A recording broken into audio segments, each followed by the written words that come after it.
Good morning, good afternoon, and good evening for another very special edition of Diary of a Double. This is the year-long journey of Antonio Argüelles to swim from England to France and France to England. That's 67 kilometers in the open ocean. Welcome, Antonio.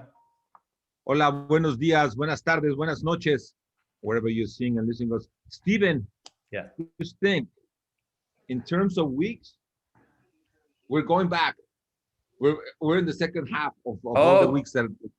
Good. So you've reached France, and now you're on your way back. This week I reached France, and now on my way back. So it's a good omen that I haven't had any injuries. Yes. I haven't missed any workouts, so I'm very happy. This morning, what I was thinking about it is, I had a nightmare last night. You asked you how the nightmares go, and yesterday I had a nightmare, and my nightmare was that I had an injury in my left shoulder because it hurt a little bit on Thursday. So I got into the ocean. I was very concerned. It was just a nightmare. Everything was fine, no problem. Good. I think you have a. Do you want to show your video now, or your photos, or do you want to wait for later on in this discussion? So we can start if you want. Well, we have two choices. We start with the swim today, or we start with the dry land exercise. What do you want to do? Oh yeah. Well, I know you're in Cabo San Lucas, so why don't you tell us what your workout was and how the water conditions were? Yeah, perfect. Let me just start by saying that we have a guest with us today. You have many friends, but one guest from Los Cabos, Diego Rivas. He kayaked me today, and so we let me just get this going. We were very lucky, Steven, because we found I was about 50 meters from a whale. Wow. It's whale Wow. season. It's whale season here in Cabo. So we went out this morning. You know, we did 3 hours. So Rafa, who's listening, can see that I did what he told me. I had to go 3 hours. So I went over 3 hours to just make sure. And this is the way I swam. And when we were swimming about that time, we had several whales. You know, we couldn't get the whales. You know, it's kind of complicated. I guess you might see the onto the left. But they were about 50 meters from me, one of the whales. Wow. And you know what's really cool is that I put my head down and I could listen to them. No way. Oh, wow. Yeah. They were going like, you know, they were just like, I don't know how you say it. They're not talking, but they're communicating. And it was so fun because I went, put my head down, and I was trying to adjust my goggles and getting ready. And I just started listening to them. And it was so cool. You know, I've never heard that. And so that was very interesting. Do you think they knew you were there? Maybe, you know, I'm known as a legendary pirate in the different waters of the world. So maybe they heard about me and they want to say hi.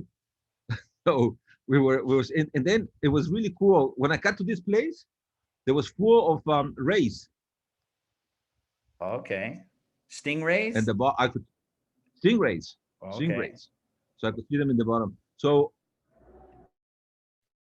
in Cabo. But the other thing that we have is the video, and this is something that we did, and I hope everybody. Okay. Can you guys see the video? Can you see the video? No, not yet. Okay.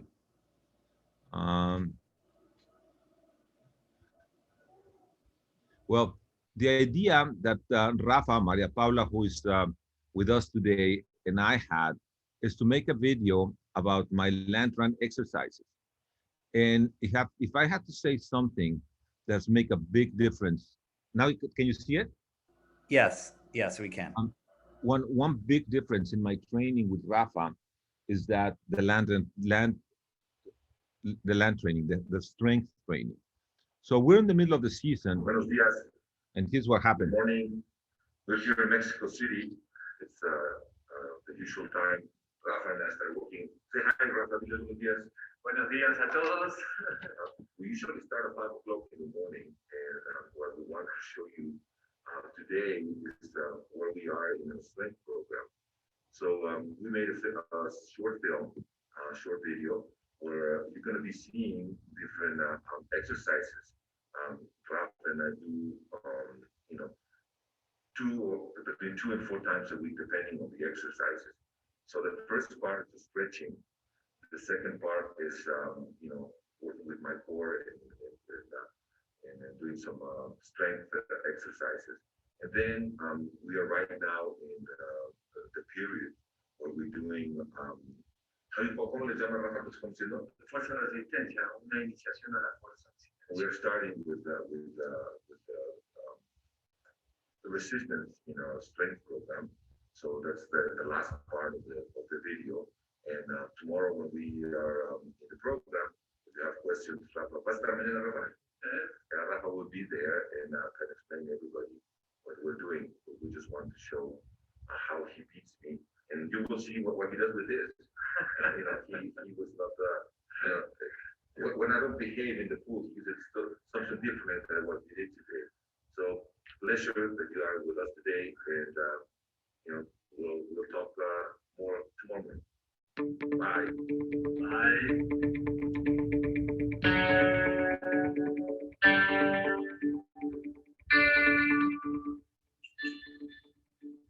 So every day we start stretching. As you can see, I've never been a very flexible person.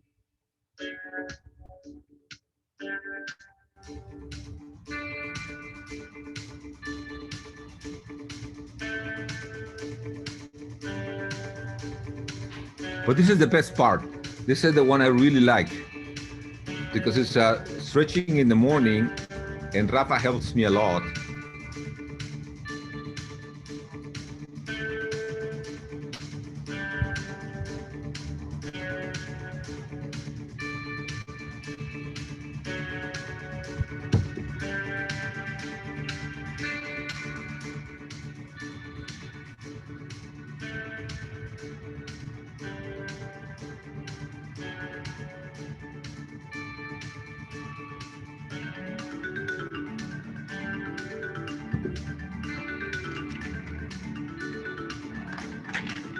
This next one really hurts.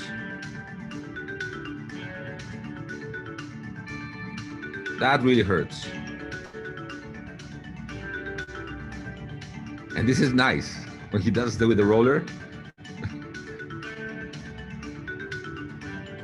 And after that, the pain starts. So this is what we start doing with the core, and we do we do everything, the warm up, and then we do all of this 2 times a week. This part of the workout.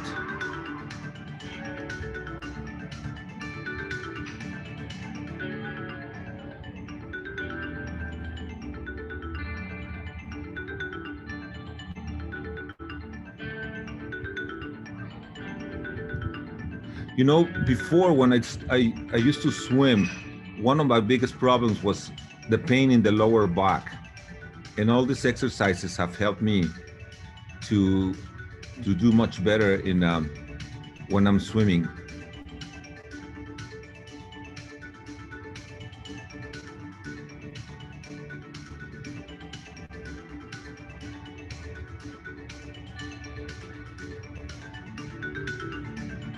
This is complicated for me.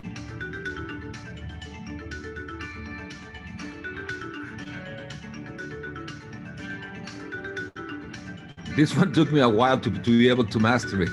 I would fall at the beginning.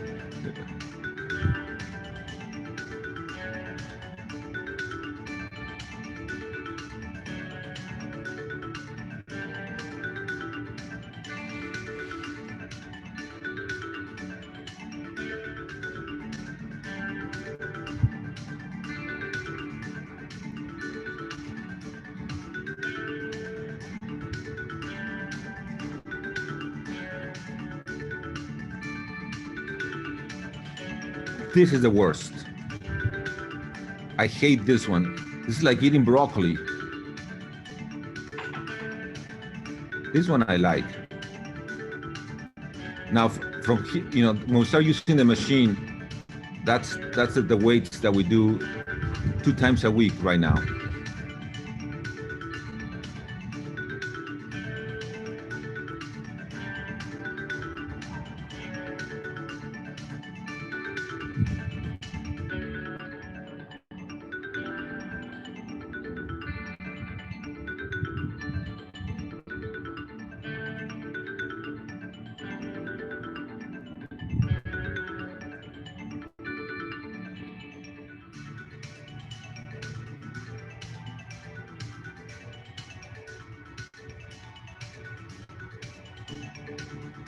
This one and the next one,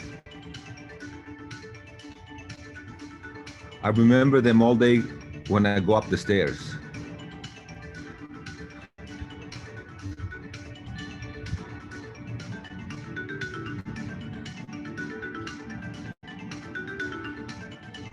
I'm trying my best form for you guys.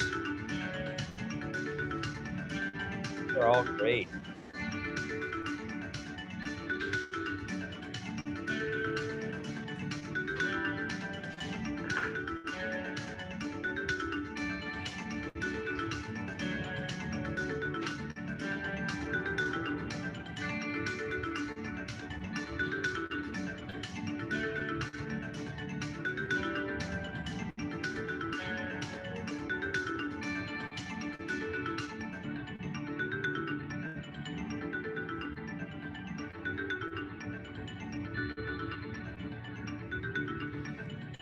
This one is very specific for my shoulders. This one and the one I do when I'm standing up at the beginning of the series have helped me a lot with my shoulder.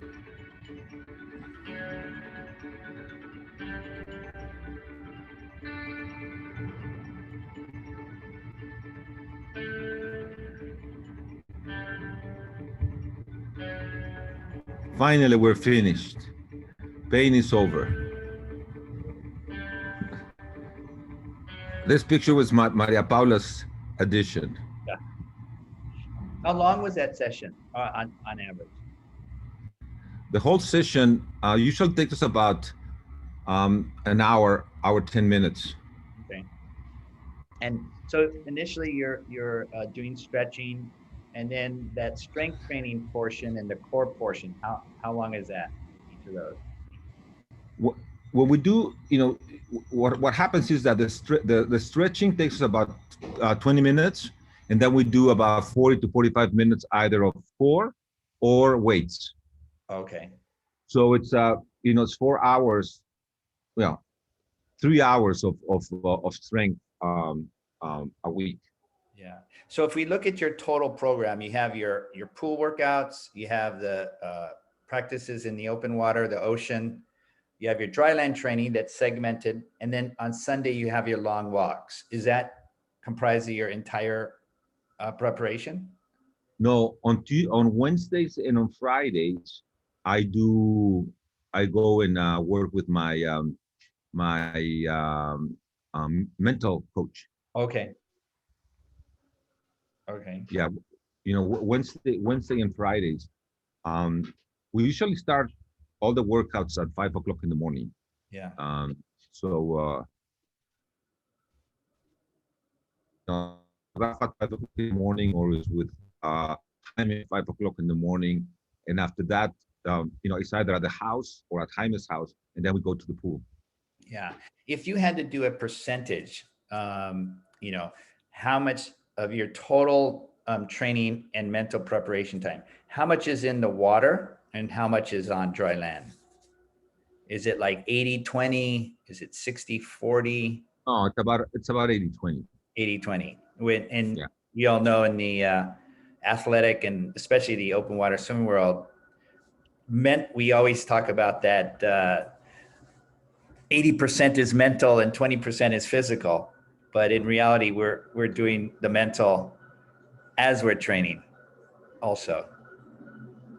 Yeah, every day it's it's a mental it's a mental it's a mental it's a mental problem. I mean, every time you go into the pool and trying to do any of the workouts, it becomes a mental exercise.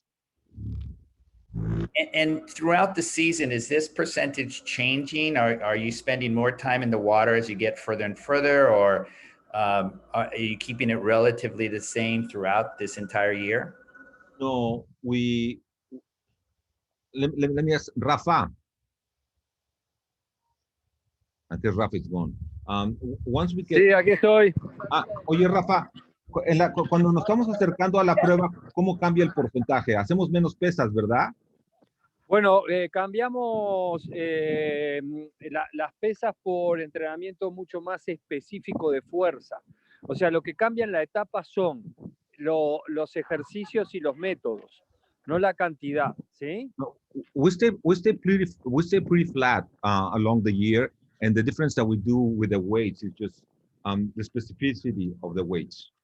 So we keep it pretty much the same. You know, one thing that happens before any of the swims that I've done with Rafa is I start with about 20 or about 30 minutes of mental exercises, and then I go with him to warm up another about 30 minutes with a combination of all the core and rubber with rubbers exercises. So when I get into the water, I've been about an hour getting ready to go into the water. Got it. Have you, in this last 24 months, 24 weeks or so, have you seen yourself get stronger and more flexible? Do you want to see it? No. Yeah. Let's see. Yeah. I mean, is the amount of weight or the number of repetitions increasing, or you're trying to keep it pretty? No. You know where I two things. Number one, I feel more flexible. And as you remember, Dan Simonelli was saying that, you know, my stroke is much smoother and longer. So but the other thing is I'm much stronger, and I can feel it when I have to change rhythms. When we're in the pool and we change rhythms, or when I'm in the ocean, I have to change, I can just feel the power in my arms and my back. And what has been a big difference is that my lower back doesn't hurt anymore. And before it was very painful. I would get out of the water and it was just, you know, killing myself. So yes, it has helped me a lot. Yeah, I think all of that core work that you're doing is really strengthening from your chest all the way down to your groin, and that definitely seems like that would help alleviate the pain. Are there any exercises that you do that we did not see on that video? Well, there is just one that you go, because Maria Paula fixed it. Maria Paula, you see, is the one in the yellow. That's the filmmaker. She's the one who did the video of Las Tacas as well. So just one thing that she missed is that when you put yourself in four, you raise an arm and you raise a leg. She changed it, but I hadn't time to download it. That's the only one that we're missing. But just remember one thing, Steven, this is what I'm doing right now in this part of the season. What I did before last year was a lot of much more weight. I mean, at the beginning, we do a lot of weight with volume. Right now, we're doing a lot of repetitions in time with less weight. And then we'll go in another section as we approach the swim. Got it. Now you're training hard, you're doing all this dry land and mental training. Is there any point when you stop your dry land training or the weight training? Is that like a week before, just like a pool swimmer does taper? Or do you Rafa, ¿cuántas semanas antes de que hacemos el cruce dejamos de hacer pesas? ¿Cómo? ¿Cuántas semanas antes de terminar el cruce dejamos de hacer pesas? Bueno, primero hay un concepto que hay que tener claro. Fuerza y pesas no es lo mismo. Bueno, fuerza. Pesas dejamos de hacer unas 6 semanas antes como tal y pasamos a hacer ejercicios con resistencia o contrarresistencia y ejercicios con el peso corporal. Okay. We stop about 6 weeks using the weight, and we continue until the day before the swim, on the day of the swim, doing core exercises and a lot of exercises with my body and the rubber. Got it. El mismo día del cruce podemos hacer fuerza también, ¿no? Que haces Sí. en la entrada en calor. See, yeah, Rafa was saying that even the day of the swim we do core and we do rubber band. Got it.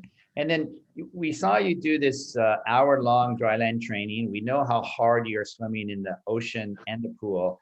What do you do after workout? Do you have any specific recovery, or you just, stretch a bit, drink a bit, eat a bit? What's the formula after you finish training? Hey, I'm behaving, okay? So Yeah. I'm behaving today. No, after, I eat a little bit fruit before and coffee before I start working out. And when I finish, I drink protein, a scoop and a half of protein, and a little bit of and a little bit of fruit. Got it. Got it. Yeah. This is a question for Rafa, your coach. Antonio, you're 61. You're going to be 62 when you finish when you complete your two-way crossing.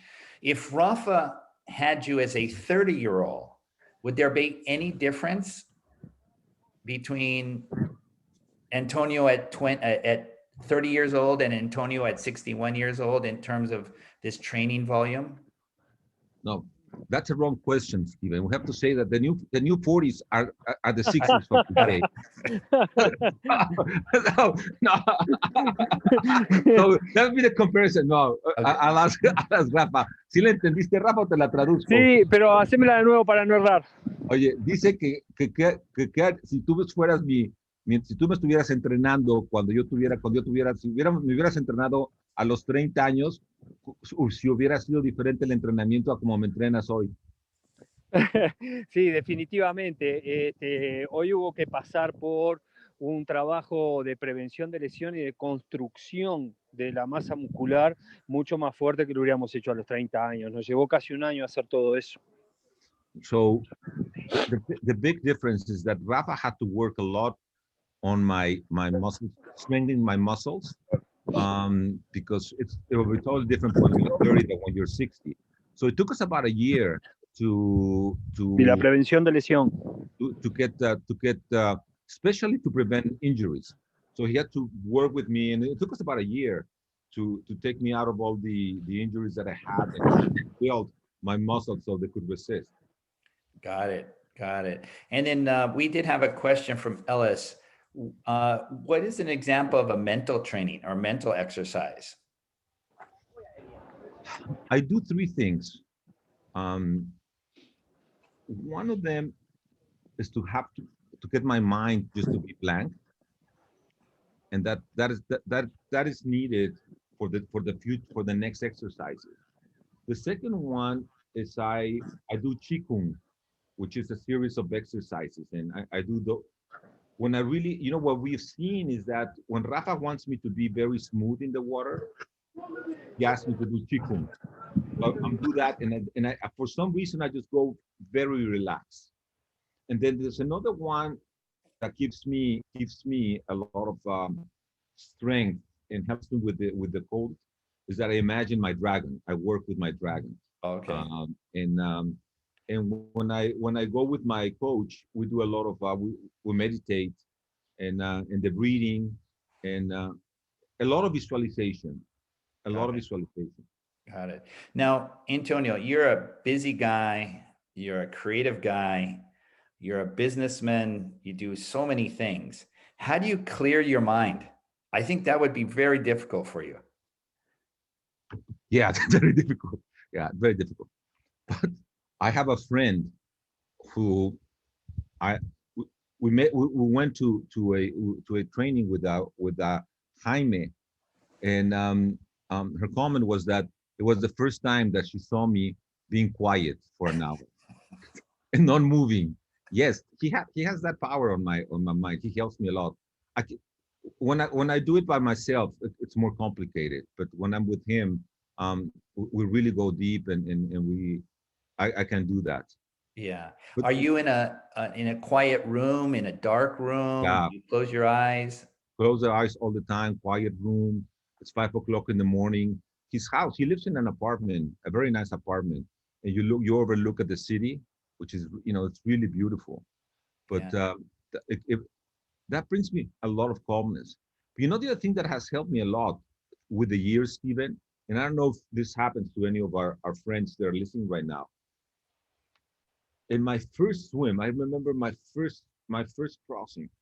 Um, I had so many things in my mind, and you know, now as time has gone, now I'm able to concentrate just on the swimming. And Yeah. if I have any thought that is not swimming, I have the capacity now to let it go, to push it away, and Yeah. that has been a big change. And that is something that helped a lot during Catalina, because Catalina was long, and but but I've noticed that now I'm more relaxed and I have less thoughts in my mind when I'm swimming. Yeah. I think this brings up a related point in that every channel swimmer has an escort boat, and you have your pilot, you have your crew, and some people I've seen are so involved in the crew, the choice of the individual and what their role is going to be. Whereas I see other swimmers quite successful, they have assigned specific roles, specific people to do something. So they focus on their swim. So you have one group of people are very involved with the activity on their escort boat, and you have another group of swimmers who are very focused on the swim. Where do you lie in that spectrum? On the hands off or the very involved? Three times, well, let's say it's 180 degrees. Uh, Here, the very, very concerned, and here, the less concerned. I go even further, the less concerned. okay. No, no, no. Once I get into the water, I mean, the the the, the rule is that Rafa, and when Nora was Nora, when Rafa, now Rafa is the only one who gives orders, the only one who talks to the captain, the only Okay. one who tells me anything, and the rest of the people, each one has an assigned program, and the only thing I do is I stop 30 seconds. They feed me. They want to tell me something. They do that, or they write me in the whiteboard, and I don't get involved in what's going on the boat. Got it. No, Got no, it. no. You know, there's some people in the team that sometimes don't understand that. ¿Dónde estás, María Paula? Well, Maria Paula on her first time on the boat, she dared to go and talk to the captain. Oh, So no, no, no. She really No, no, no, no. no, no. That's I guess she's gone. I just want to give her a hard time again. yeah. Well, I'd like to open it up to questions or comments or observations from anybody. If you would like, just raise your hand or put something in the chat room, and we'll discuss it.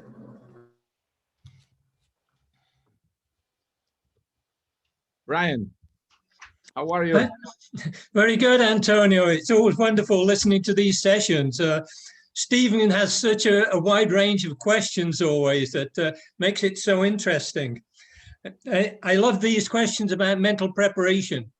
A lot of young kids don't understand this. They do their swims, their parents take over the whole thing, and older swimmers have more involvement in the whole thing and have to deal with a lot of these things. And we understand more because we've perhaps been on some other swims as well. I love the exercise questions today, and particularly your videos. Thank you. I'm very keen on the combination exercises. I see you using the band around your legs while you're doing the arm work at the same time. And I'm a keen proponent of that myself. Apart from it saving some time, it's what we're doing during swimming. We're not just necessarily isolating one area. Let me interrupt you there, Brian. You know that has been a big change. Now when I swim, I think about that. Before, I never thought about that. So making that combination has been really, really good for me. You were talking about with your coach doing this training, this dryland training, all the way up to the swim, which reminded me back in 2001, 2002, I was at Farn Ridge in Dover, and Christoph Wondrach was there at the same time. And Christoph was doing these exercises on the ground with his coach monitoring him. And I still see him showing videos on YouTube and thing with, now he's into ice swimming, doing these things in the open air as well. He is a strong proponent. And again, another person who has lasted a long time, which I think is important in our sport. I don't like seeing people who have injured themselves and then disappear from the scene altogether. I really do like the idea of longevity in the sport. Hello? Yeah. Yes, totally. He mentioned, Brian just mentioned Christoph. For those of you who don't know, he's a German swimmer. He was an outstanding pool swimmer. He was an outstanding professional marathon swimmer who actually coincidentally didn't like cold water, but he learned how to acclimate. And I believe, Brian, he probably still remains the third or fourth fastest person across the English Channel, like 7 hours and 3 minutes or so.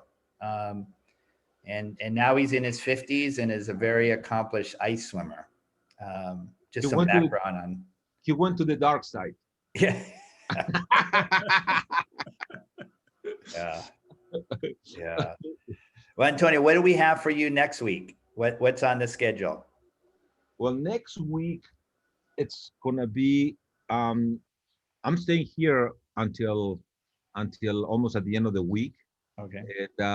And I'm going back to Mexico, and then next week is not the one that's gonna be tough. It's gonna be in 2 weeks. I'm gonna do 8 hours in La Jolla. Okay. So we're gonna gear up to the 8 hours in La Jolla on the, I think it's on Thursday, the 24th or 25th. And that's gonna be a tough one, Stephen, because we're gonna start at 8 o'clock at night.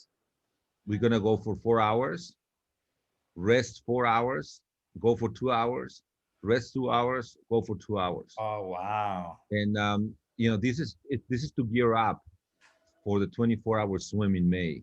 Yeah. So now it starts getting complicated in terms of going in and out, and so we just have to be careful that I arrive. I won't arrive rested, but just in well condition to be able to survive that. Yeah. Wow. Night swimming and cold water swimming. By the way, what was the water temperature in Cabo San Lucas today? Jacuzzi time. 20 degrees Celsius. Oh, okay.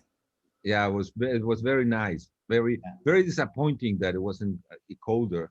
But I guess you can't get cold water in Mexico. Yeah. So I'll just have to wait to.